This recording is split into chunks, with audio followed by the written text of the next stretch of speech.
Horatius? Looking a bit troubled there. Still no sign of Scintilla. And I haven't slept right in 3 weeks. Don't be too hard on yourself. From what I hear, nobody saw it coming. Anyway, I thought you Stoics weren't supposed to worry about things you can't control. Yeah, but I keep thinking, I love what if your there is clothes. something I can do? So What if she's out exotic. there somewhere suffering, waiting You to be stay found? away from my money. Sounds like you're torturing yourself. Leave that for the gods. Try to relax, get some rest. Tomorrow's a new day. I suppose you're right.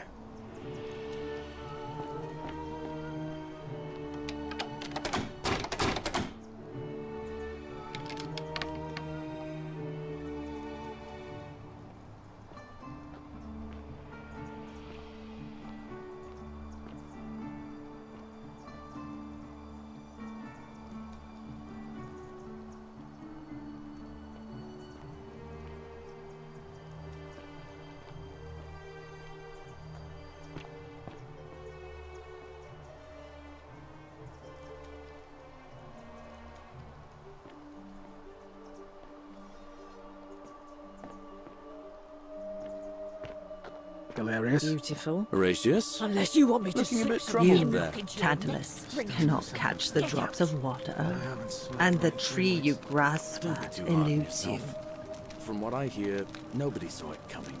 Anyway, I thought you Stoics weren't supposed to worry about things you can't control. Yeah, but I keep thinking, what if there is something I can do? Oh, do us all a favour What and if drink she's hemlock out there to cap somewhere at murder. suffering, waiting to be found? Sounds like you're torturing yourself. Leave that for the gods. Try to relax, get some rest. Tomorrow's a new day. I suppose you're right. Just as the ocean accepts the rivers of all the world, so this place accepts all the souls. But it does not notice the crowds that come. Say it. Speak its name. Then it is true. I was right. I thought I saw it, but when the rest of them could not, I kept thinking I must have gone insane. I had to tell myself it was true over and over again, until I wasn't sure if I was deceiving myself. I must apologize if my words seem cryptic. I'd found comfort in reciting the Metamorphoses by our great poet Ovid. He gives such an uncanny description of this place. I cannot help but wonder if he himself came here. Would you like to hear it? I will do my best to remember the relevant verse. There is a downward path, gloomy with fatal yew trees. It leads through dumb silence to the infernal regions. The sluggish Styx exhales vapor, and by that way, the shadows of the newly dead descend, entombed with full rites, and the ghosts of those, at last, given proper burial. The wide, thorny waste is cold and pallid, and the newly arrived shades are ignorant of the road that leads to the Stygian city, where Black Dis has his cruel palace. As the ocean accepts the rivers of all the world, so this place accepts all the souls, and is never too small for any populace, nor notices the crowds that come. There the bloodless shadows wander without flesh or bone. Some crowd the forum, some the house of the ruler of the depths. Others follow their trades, imitating their previous lives, and still others incur punishment.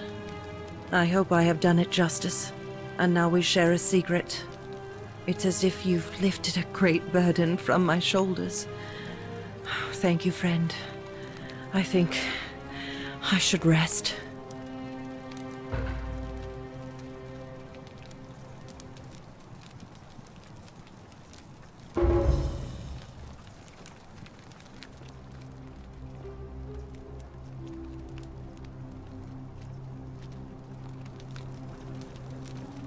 Galerius? Horatius? Oh, do us all a favour and drink hemlock. Still no sign of Centilla. I haven't slept right in 3 weeks.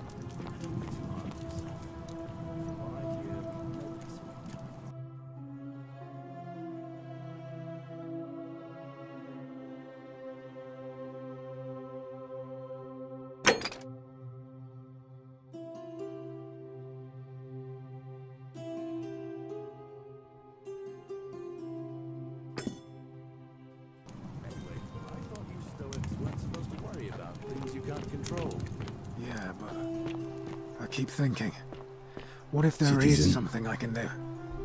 What if she's out there somewhere suffering, waiting to be found? Sounds like you're torturing yourself. Leave that for the gods. Try to relax, get some rest.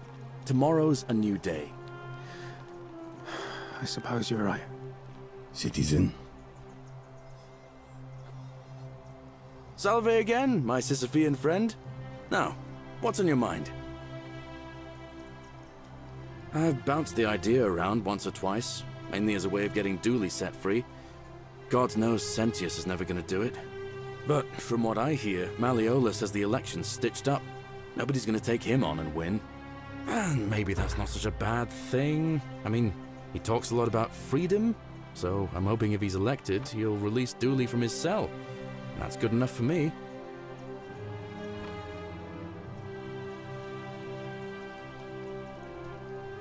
Because Sentius put him there.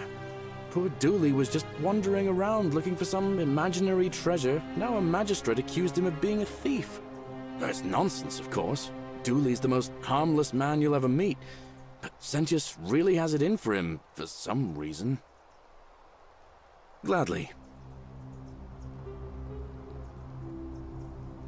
I've bounced the idea around once, but from what maybe... And how could you know that? I mean, I don't like the man, but I don't see how you could know a thing like that.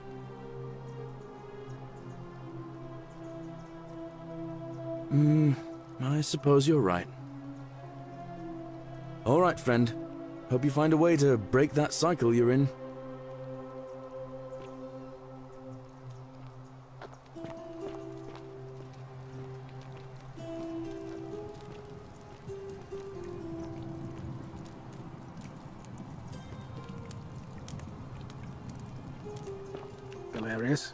Horatius?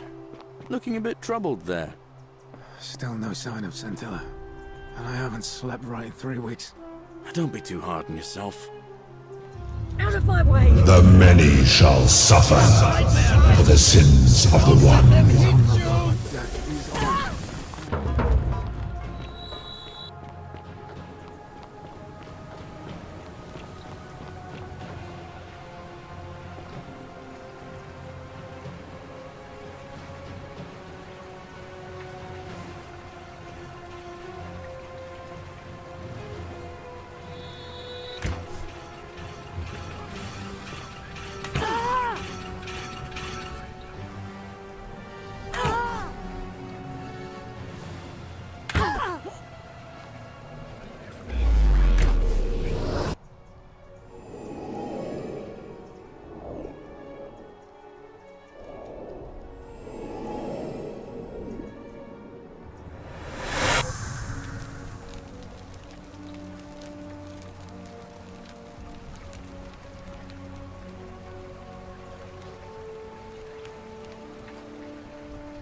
Salve, friend. Mind telling me who you are and why you look like you've just taken on a gladiator and lost?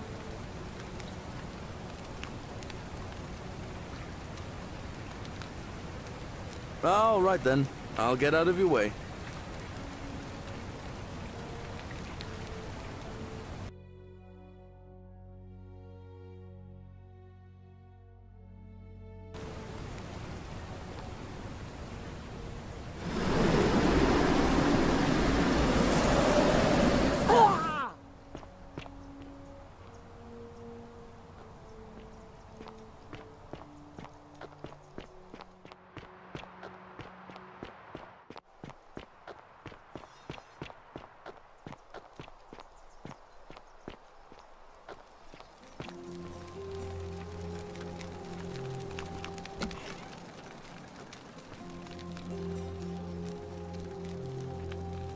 What are you doing in here? Can't you see this woman is dying? She's been poisoned. She needs the resin of a plant called silphium, but that Culus cumulatus decius won't give it to me. What? Quick, give it here. Yulia, you need to swallow this. Here, let me help you.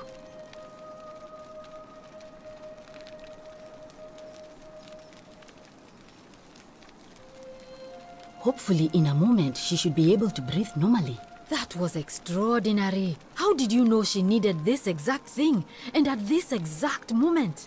Are you some kind of oracle?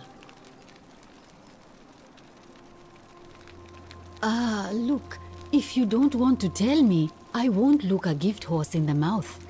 But no matter. That was like the gods hearing my prayers and intervening. You just saved a person's life, and you should be proud of yourself. She might even be able to thank you herself in a few moments. And maybe she can tell us who poisoned her, and who she meant when she was muttering about that snake's cruel black eyes. In the meantime, I'm happy to help you with whatever it is you need.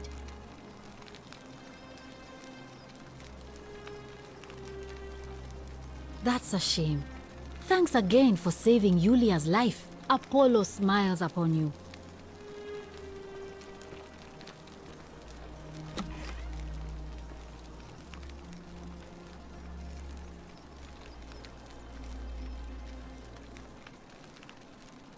Oh, it's you. Sorry, I'm still a bit out of it. But thanks for trying to help me, I suppose. Was there something you wanted? Lucretia says I'm supposed to rest. Our priestess, Equitia, once told me it's the god's way of creating a city without sin. But if that's the case, then whichever god is responsible for it didn't think it through. I mean, all it really does is make bad people better at hiding their sins, and good people too frightened to stand up for themselves. I've seen Malleolus, Claudia, and Domitius make grown men cry. Romans, they don't cry easily. They've never physically hurt anyone. But the point is, they don't have to. They've got people running scared because everyone knows Malleolus is the favorite to win today's election. I doubt it. I mean, the election is today, and you've only just arrived. I just don't think there's enough time for you to do anything. I suppose we will. You mean my life story? Oh, well, I grew up as part of a big family in Rome. Me and 3 older sisters. Our father found good husbands for my sisters, but I wasn't, cut out for that kind of life. So he found me a job as a scribe for a prominent merchant. It was a good life for a while, until 7 months ago when the fires came. My colleagues and I worked desperately to try to protect our warehouse. We must have had 100 workers passing buckets of water, chanting prayers to Vulcan, but they fell on deaf ears. The fire was relentless, and it claimed everything and everyone. Well, almost everyone. My employer told me to grab what valuables I could and flee for the Tiber with the crowds. I remember diving into the river, and then the next thing I knew, I was waking up on the riverbank not far from here. Thank you, but to be honest, sometimes I think dying in that fire might have been a blessing, given what's happened since.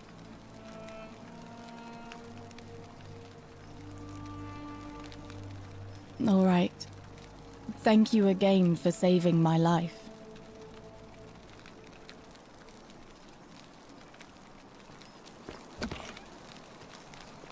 May Apollo keep you safe.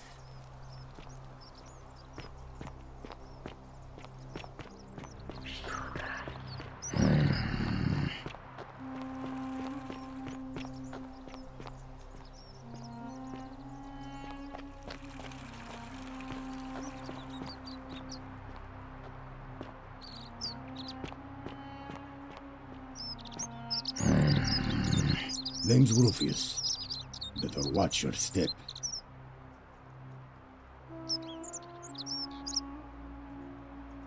What business is that of yours? Willow bark. And this will work? Oh, thank God. Finally, some relief. This is what I've been praying for. Maybe God hasn't abandoned me after all. Thank you. I've been in a lot of pain lately. The rheumatism, these cursed statues always watching, and the crisis of faith. It was too much. Started messing with my head. This is exactly what I needed to set it straight again. I owe you one. No idea what you're talking about.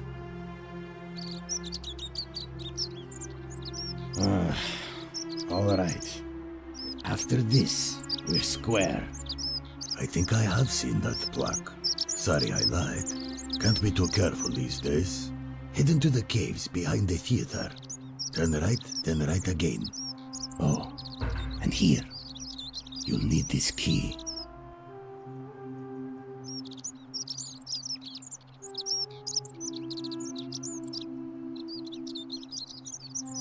You didn't get that from me. See you around.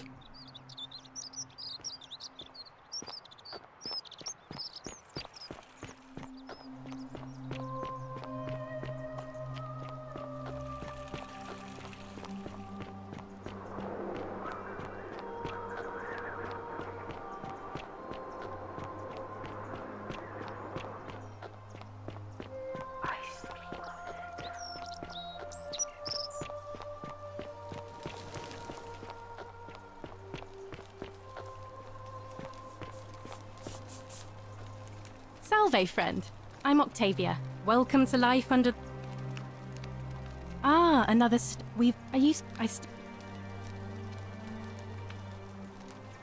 Even if I had seen it, and I'm not saying I have, I couldn't in good conscience give it to you. That's all I'll say. What you're doing is disgusting, and it's not going to work. Shame on you.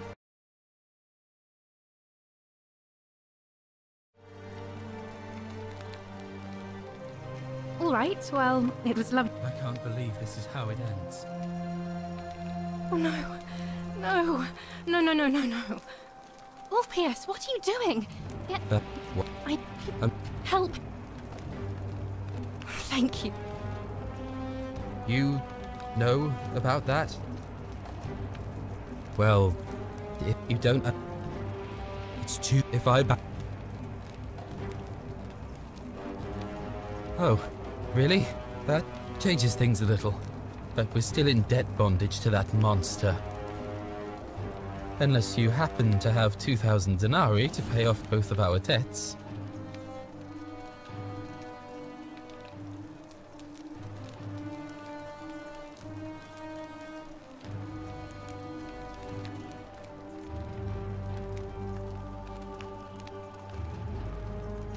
No. No. Time's up. I am out. Wherever you are. Scintilla, my love. I'm sorry. Ulpius, no!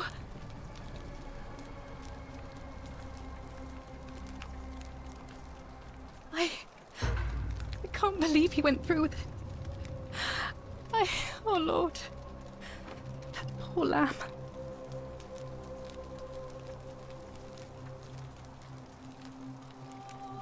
I'll have to let everyone know, and I...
Ah, a fellow traveler from a faraway land.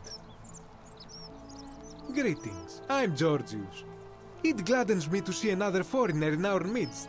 We must stick together, you and I. And I must say, my sartorial friend, your clothing is most extraordinary.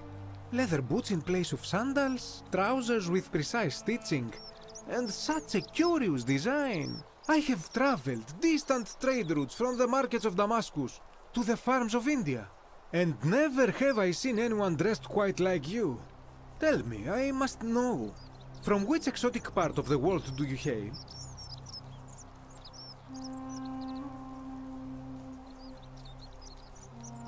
Then you are an explorer, like me. Wonderful. You must have many stories to share. I cannot wait to hear them. We will have much time here to get to know one another. But for now, do you require assistance? I know you do not require clothing, so information perhaps? My story? How kind of you to ask. I am a tailor and I run the humble shop in the forum. You mean to say, with all the turmoil and terror of the Golden Rule, and so few customers, why bother setting shop at all? I'll tell you, it is precisely because of the Golden Rule that I wish to remind my friends of the importance of looking one's best.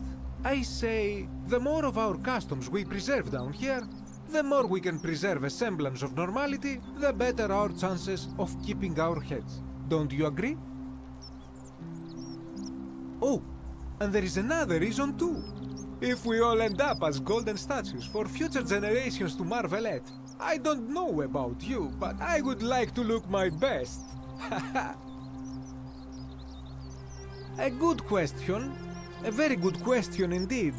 And I would be happy to tell you if only I could remember it clearly myself. I remember I had just been to Rome to sell an extraordinary selection of wares, and drowning in coin, I decided to celebrate my success. I rented a prestigious villa by the Tiber, invited over a few select friends, and we began making our way through some of the most exquisite wine money could buy. Quite a lot of it, in fact. Now, I have had visions and awoken in strange places before. I have even found myself naked in the desert sands more than once, but none of that compares to this. This time, I remember people screaming, then falling into a void as empty as time before creation, gasping for air, and then nothing. When I regained my faculties, I was lying naked by the banks of the Tiber, gods know how many miles from my villa. Indeed. I'm lucky I was carrying a little extra weight. I believe it kept me afloat. In any case, it seems I'd been rescued and resuscitated by a benevolent stranger. I went to find firewood for his campfire, stumbled across a cave, and discovered that trapdoor temple. And here I am. Anything you like. Shh! Not so loud! What are you playing at? Have you not been told about the last attempt? Oh, then I suppose this duty falls to me. It is a long story. Of course, the first question any of us asks when we first arrive is, how do I escape? It is only natural after all. And scaling the chasm wall is out of the question, for it is simply too steep and too far. But as they say, if the wind fails, use the oars. And here the second option is to leave the way we came in, through the shaft above the bathhouse. See, the shaft is quite high, but if one gathered up enough wood, one could make a series of ladders and climb one's way out. They have. I am getting to that. There was an attempt, made by resourceful fellows who lived here some years ago. They even decided to keep records of their escape attempt for posterity. Unfortunately, as soon as they began to carry the first ladder down the hallway, they heard a godlike voice shake the entire city, and that, tragically, is where their tale ends. So it seems that to merely attempt escape is to invite the wrath of whichever god oversees this place, and so I say it is best to not even discuss it aloud. Ah, yes. The many shall suffer for the sins of the one. As a Greek, this is nothing new to me. It is how our gods operate. Have you not heard the tale of the god Hades? He was the first to learn this dreadful lesson when he abducted Persephone and imprisoned her in the underworld. When Demeter, the mother of Persephone, learned of this, she did not punish Hades, the guilty one. Instead, she changed the climate of Earth so that it became hot and dry. Nothing grew. The grain turned to empty husks and the rivers dried up. Innocent people died by the tens of thousands until at last the other gods were forced to act, lest they have no worshippers left. So yes, we know this rule. This has always been the case. The Golden Rule has merely brought it into focus. If we are to survive, I say we must each heed the simple wisdom of Thales of Miletus, first of the 7 sages of Greece, who said, "Avoid doing what you would blame others for doing." It does, doesn't it? But it is not enough for us to do this alone. For even if 99% of us adopt this principle, that will never be enough. Sadly, no matter how well we protect ourselves, the life's work of many good people can be undone in the blink of an eye by a single selfish act. Ah, the voice of experience. I am sorry for your loss, my friend. But on a lighter note, I will say one thing for the Golden Rule. For all their grim and haunting poses, these golden statues do make magnificent models for my clothing, do they not? And in a city full of Romans, you are asking me? Because I am Greek. Let me tell you something about Greeks and Romans. My name is Georgius, yes, but the Romans, they do not care. They hear me say Georgius, and they think, ah, he must mean Georgius. Good Roman name. They do this all the time. They see us worshipping Zeus, they copy us, but call him Jupiter. They take Hades and call him Pluto, Persephone, Proserpina. I am flattered that they copy our ideas, but why must they change the names? Do they want credit for making it all up? Do they want to forget where it came from? At first, I pull my hair out. After a while, I give up, and I become Georgius the Roman. I accept the world is Romanized. Plus, I have no hair left to pull. But my point is this. If you want to know who stole an old Greek name, look no further than the sticky-fingered Romans. The plaque you seek was pilfered from a collection of old Greek relics by none other than Dully. He cannot help it. Like a typical Roman, he likes shiny things, especially those that once belonged to my people. And besides, it makes him happy. So I say, let him keep it. I believe he still has it with him, in his cell, just opposite the Temple of Demeter. That, my friend, is quite the dilemma. But after some reflection, I'm leaning toward voting for Malleolus. I do not enjoy the thought of another visit from Domitius if I voted the wrong way. Nothing comes to my mind, my friend. This is troubling, is it not? I'm afraid I have no idea. It is ridiculous, though. Virgil is a fine man. But my young friend Fabia confided in me that she saw someone leaving graffiti on his shop front last night. Perhaps you should ask her about it. I hope that our paths cross again soon, my friend.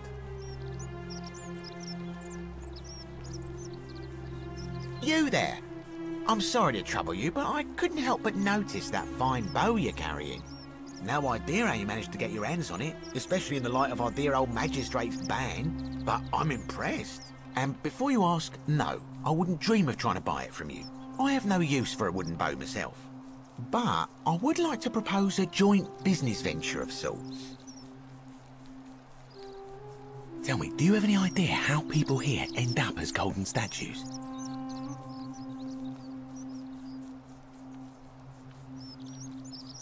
And here I was thinking I was the only one to figure it out. In any case, supposedly 1 or 2 of those arrows is enough to turn a full-grown man into gold. Now, of course, that is a travesty, a terrible, horrible waste of human life which has to be stopped. And yet, on the other hand, I can't help but think of a tale told by that Greek fella Aesop. the goose that laid the golden egg. With the ability to transmute organic matter into gold, one could create infinite wealth. Use your imagination. Golden animals, insects, trees and plants. The Midas touch without the drawbacks. We are talking riches beyond imagining. And even if we were to split all those riches between the two of us, half of infinite wealth is still infinite. Interested? Look, I might have skimmed over that one, but don't be so pedantic. Are you interested or not? Excellent. So the first question is, how do we get our hands on one of those golden bows? Now, I have a plan, but first, tell me, are you familiar with the story of the goddess Diana? No problem. Allow me to explain. Diana is our goddess of the hunt, the moon, and the underworld, depending on who you ask. The one thing priests and poets agree on is that she carried with her a golden bow and a quiver of golden arrows. And it just so happens that there is a shrine of Diana in this very forum, with a prominent statue of the goddess herself. And would you like to guess what she's holding in her hand? Precisely. I can't tell you how many hours I've spent in that temple staring at it, trying to figure out how to retrieve it without breaking you-know-what. Oh, gods no! If you tried that, we'd all be dead within moments, I'm sure. No, here's what I propose. You give your bow to me, I cover it in a thin layer of gold leaf, and we create a replica of a golden bow. Then, you enter the shrine, extinguish the braziers, and under cover of darkness, swap out the fake for the original. It's not theft exactly, it's more of a trade. But make no mistake, this is a dangerous path, and there's no way of knowing where it will lead. But in my experience, all the best adventures begin with a risky first step. Now, you must have questions. Ask away. I'm more of an ideas man, whereas you're obviously the more resourceful and heroic type. I have complete confidence in you. When Prometheus stole fire from the gods and became a hero to all mankind, do you think he was worried about the danger? Because the gods would see you, of course, hence my proposal. So, are you in, partner? Wonderful. Now, if you'll hand over your bow, I can get started applying a layer of gold leaf. This is a quality weapon. Now, bear with me for a moment. And here we are, a gold leaf bow.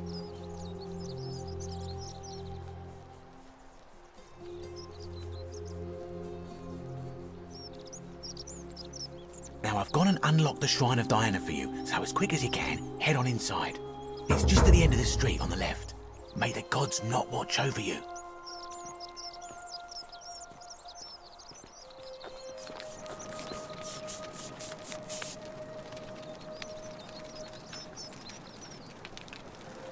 Ah, a new face.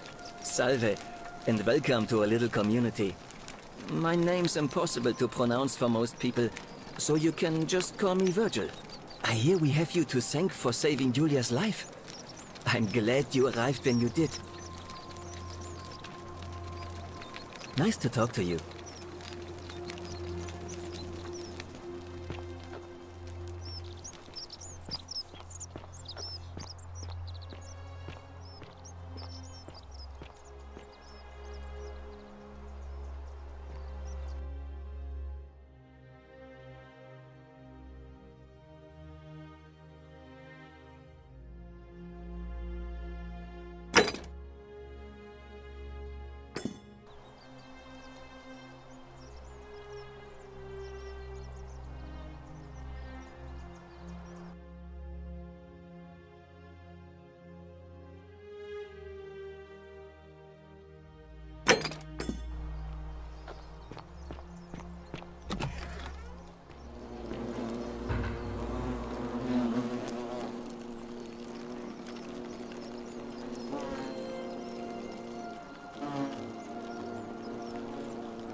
Is that you, partner?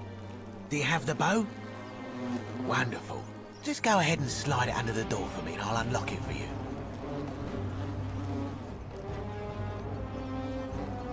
And yet you did. And now, here we are. With me out here, and you in there. Until you give me my bow.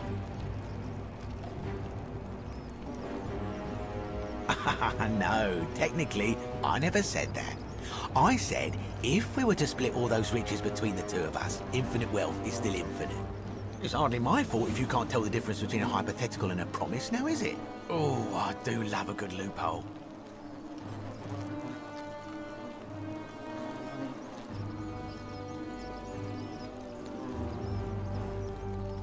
You're just gonna have to take your chances, I'm afraid. The bow, now. And don't even think about giving me the fake one. I'll recognise my own handiwork. I would reconsider my position quickly if I were you. I'm not sure if you noticed, but you're stuck in there with a hornet's nest, and they can be rather aggressive toward intruders. You know, some say it takes 27 hornet stings to kill a man, but I always wondered how anyone could have known that. Let's find out how many it takes to kill a woman, shall we?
My beloved Galatea, I write this so that one day, when we're finally together, you will understand what I've done and why I had to do it.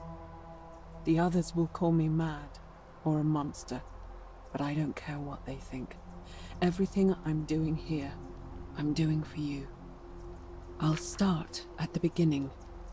Soon after my arrival here, as I walked down a corridor lined with golden statues, I thought I heard a whisper behind me. A rasp of air, as if vocal cords of metal strained to say a word or two. I tried to dismiss the idea, tried to concentrate on my work as the city's medic, but that tortured whisper haunted me. Weeks later, in the hallway to the bathhouse, I heard it again and found myself drawn to the statue of a Roman woman wearing a stola. Her face was contorted with anguish and fear, and, disturbingly, it was as if she was looking right at me. As I walked past her, I heard that strained whisper again, and turning back, I discovered that even though I had moved, she was still looking right into my soul. That was when it dawned on me. This was no statue. This was a woman trapped within that golden prison. Naturally, I told the others, but when I could not reproduce the results of my experiment, they would not believe me. But from that moment on, I knew the full horror of this place. Immobilized within these statues are living human beings. It was that day, my love, that my heart broke.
You're not supposed to be here.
Please.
My beloved Galatea, after I learned the terrible truth about the golden statues, I wandered the city as if in a nightmare. What must life be like for these poor souls, entombed in gold, but kept alive somehow? Trapped in their own personal Tartarus, consigned to eternal torment, too horrific for any sane mind to comprehend. I tried to offer them what small mercies I could. I began to talk to them, to keep them company. I'd imagine backstories for them, give them names, and tell them of the world, of the histories and stories I'd learned as a child. As the others became more concerned by my charity, I sought solitude from them, preferring the company of my tormented charges. Discovering a way into the abandoned palace, I began to spend my days walking its halls and sharing with its occupants ancient tales, my mind turning to those of Apollo and Daphne, Perseus and Medusa, and Pygmalion and Galatea. Pygmalion, the sculptor who fell in love with a beautiful statue, and who, praying to Aphrodite for aid, discovered that his beloved Galatea had come to life. It was then that I heard you whisper to me, Galatea. Forgive me. I know that is not your real name, just one I have borrowed from a story. But when I turned to look at you, I saw the most exquisitely beautiful woman I have ever known. Your face, forever frozen in a look of haunting sadness. Our meeting gave me new purpose, to free you from your golden prison so that I might one day hear you speak, not just whisper your true name to me. So I gathered tools for the long and difficult task ahead, barred the doors to this place, and set to work.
Make it stop.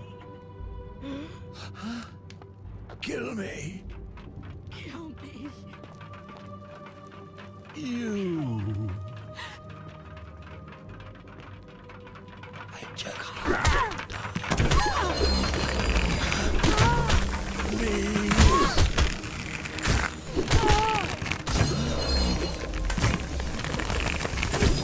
Kill me.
kill us. I just want to die. You kill us. Please. I just want to die. Kill me. Please. Kill me.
My beloved Galatea, my attempts at freeing these souls from their golden prisons have not been going to plan. My first charge was a Greek woman who I called Iodame after the Athenian turned to stone by Medusa. Drilling through the gold that encased her, I was vindicated by the discovery that beneath half an inch of gold, which is so rigid it must be some kind of alloy, was living flesh. Unfortunately, this golden alloy seems to have fused with her skin, so removing it exposed the sinew and muscle beneath and appeared to cause her great pain. At first, I braced myself, expecting that inflicting such pain would break the golden rule, and yet, somehow, it did not. It seems whichever god is responsible for imprisoning these poor souls does not care about their suffering at all. They are forsaken. Undeterred, I pressed on, working late into the night, attempting to remove the golden layer that encased her as delicately as I could. Eventually, I was able to free most of her body, but when I released her from her restraints, her first act was to lunge for my throat, clawing at me with all her strength and those sharp metal talons. This was my thanks for trying to save her. Whatever possessed Iodame to attack, she was clearly not a suitable subject for my experiment, and I was forced to lock her inside an isolated wing of the palace and bar the door. As I continued working on others, I could hear her flailing and launching herself at the other side endlessly. Regrettably, my other experiments bore similar results, and after relocating a few times, most of the palace is now too dangerous to work in. Still, as much as my heart aches to know that you're suffering, I cannot risk attempting to ungild you yet. Not until I have perfected a method that will bring you back to me, whole in both mind and body, and ensuring your humanity is preserved. I promise you this. One day we will be together, even if I have to free every last statue in this god's forsaken place.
And you must be the wretched snake who broke into my palace and disturbed my experiments. And worst of all, look at what you made me do to her. This never would have happened if you just stayed away. You're going to pay for that.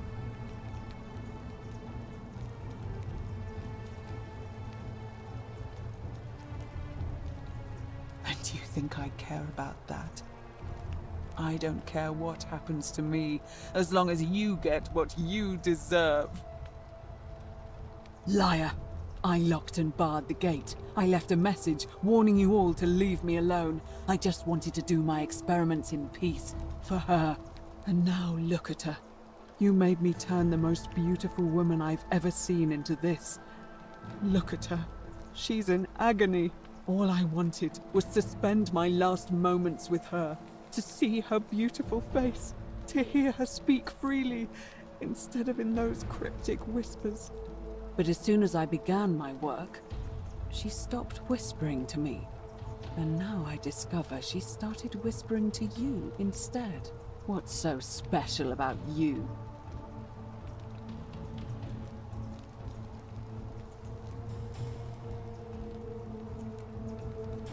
What do you mean, the same voice? Yes. I remember when they used to whisper to me. They did sound similar. I just thought it was because all voices sound the same when they whisper. But now that I think about it, they were all benevolent and seemed to share a common knowledge. But if these bodies are mere conduits for that one voice, then this body is nobody. And everything I've done here was... Wait, I see what you're doing. You're trying to steal her away from me. Were you planning to wait until I'd done all the hard work, then swoop in? Is that it? Liar!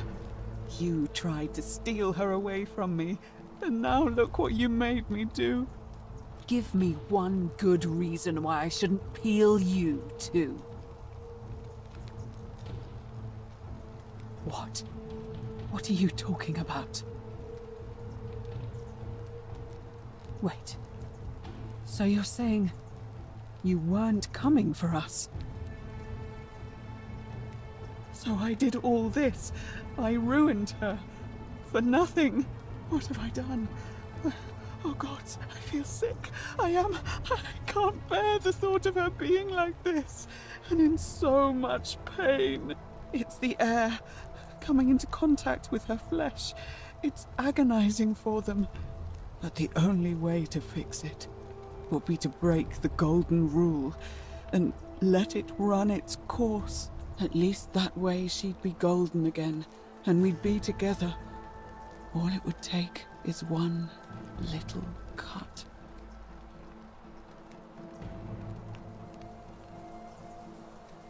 It's too late. There's nothing you can do. I have to do this. I'm sorry.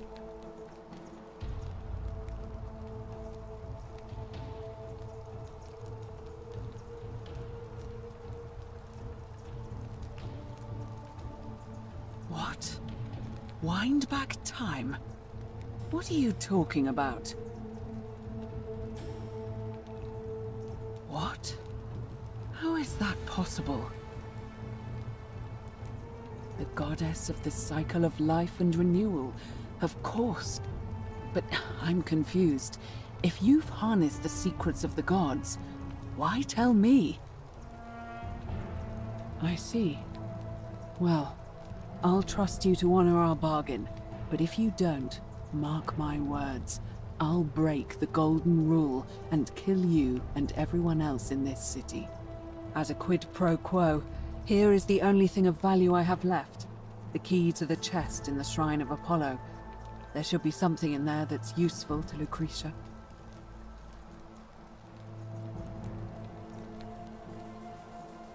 Now, please leave. The door here leads out onto the palace balcony. You should be able to make your way down from there. Go, and never return.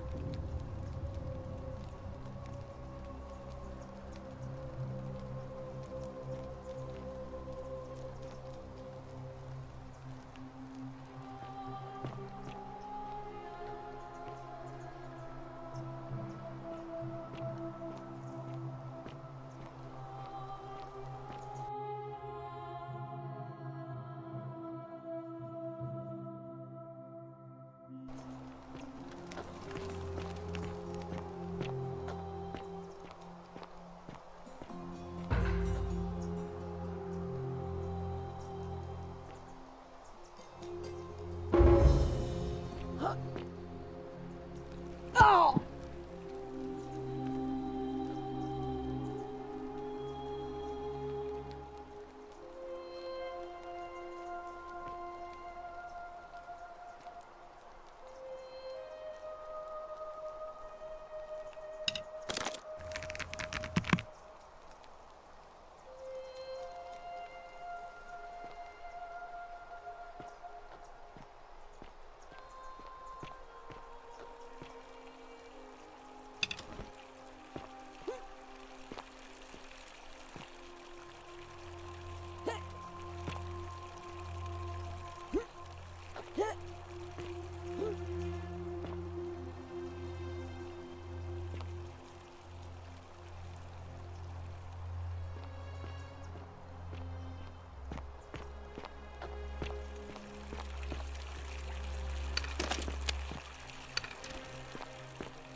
May Apollo keep you safe.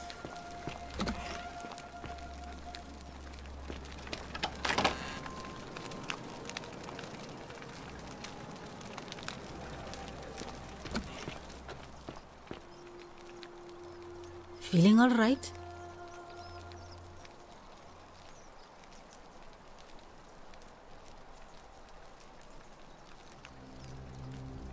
Sure.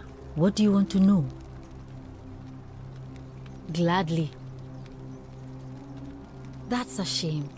Thanks again for saving Yulia's life. Apollo smiles upon you.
On your best behavior, I trust? I saw you slide down that rope before.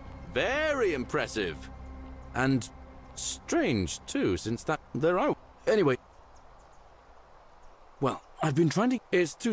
Do you think you could use the device again and try to get that flower for me? Oh, thank you. It would help me a lot. There's no rush, just whenever you get a chance. All right. See you around. Ah, it's you again. Hope you're settling in, friend. Now, what's on your mind? I can't see how I could vote for either. Even I... I've bounced the idea around once or twice, mainly as a way of getting duly... But from... And how could you know that? I mean... All right.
Malleolus isn't receiving visitors at the moment, it being election day.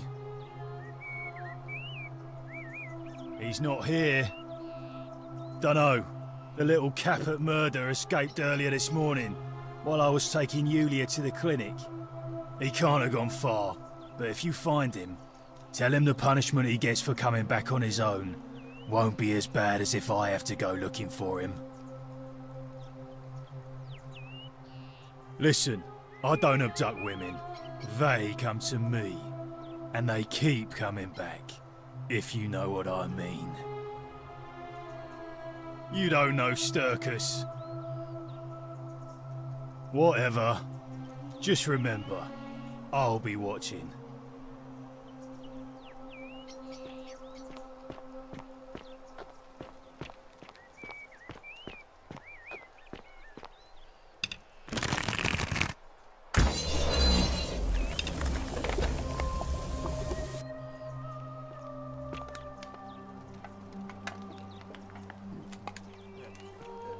Thank you. Thank you. I am delighted and deeply honored to have been elected your magistrate. Yes, thank you. I'm delighted and deeply honored to elect you. And now, I make this solemn promise to you, good citizens. And now, I make this solemn promise to you, good citizens. Under my leadership, you will finally enjoy the freedom you deserve. And yes, no more shall you walk on eggshells. Yes. No more shall you walk on eggshells, fearing simply to live and breathe because the tyrant Sentius told you it was forbidden. Yes, for my first act as magistrate, I hereby announce a day of, well, I should think, a day of celebration. I hereby announce a day of celebration to mark the end of an era. Yes.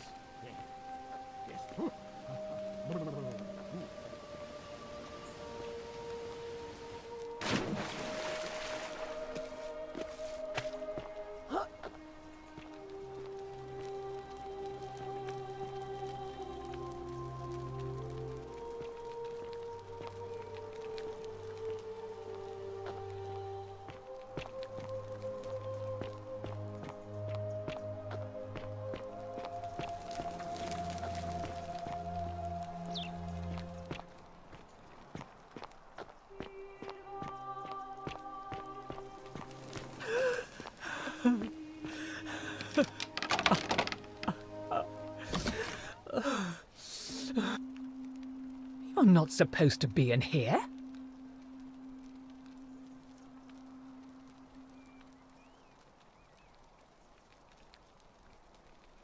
I should hope so. This is outrageous.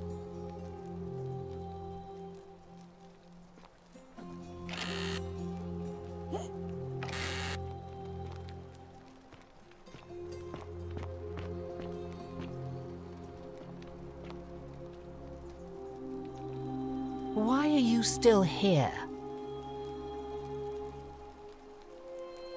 The dainty little thing from next door? Of course not. As much as I despise her father, I would never lay a finger on that poor, sweet child. Well, I've had quite enough of this. Domitius, come quickly. We're being robbed.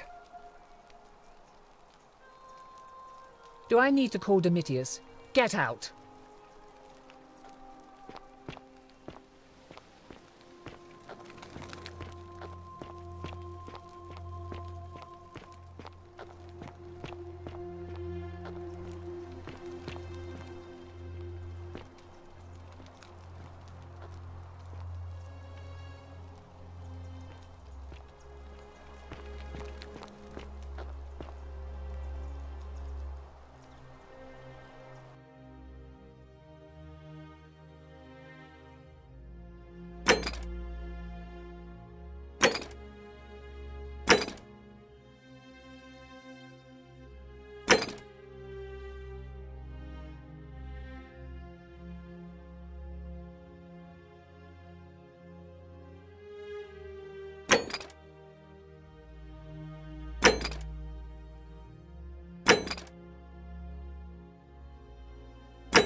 Did you just scale the wall to my villa somehow?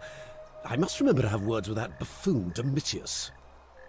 Well, why have you risked life and limb to see me? Of course not. But as I always say, if Sentius can't protect his daughter, how can we trust him to protect this city? Look, if you're trying to find her, you may wish to check the cisterns beneath this villa. Domitius says he saw a body there some weeks back. Of course, just to be clear, I take no responsibility for what happens to you down there.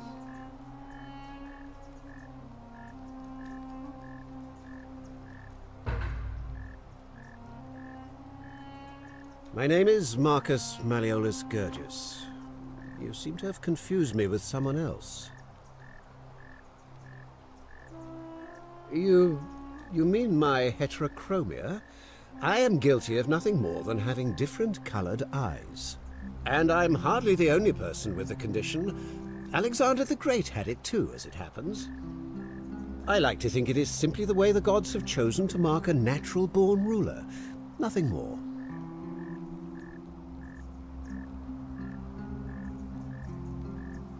Well, I am not suffering from any delusions, as today's election will firmly establish.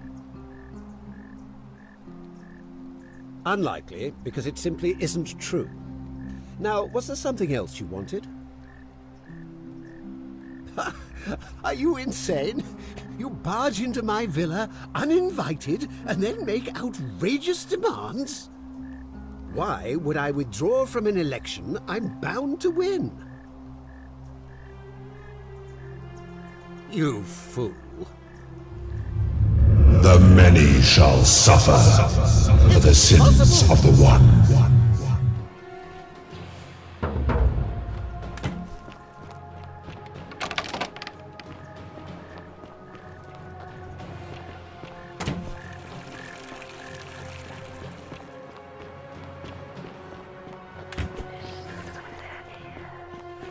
The golden statues!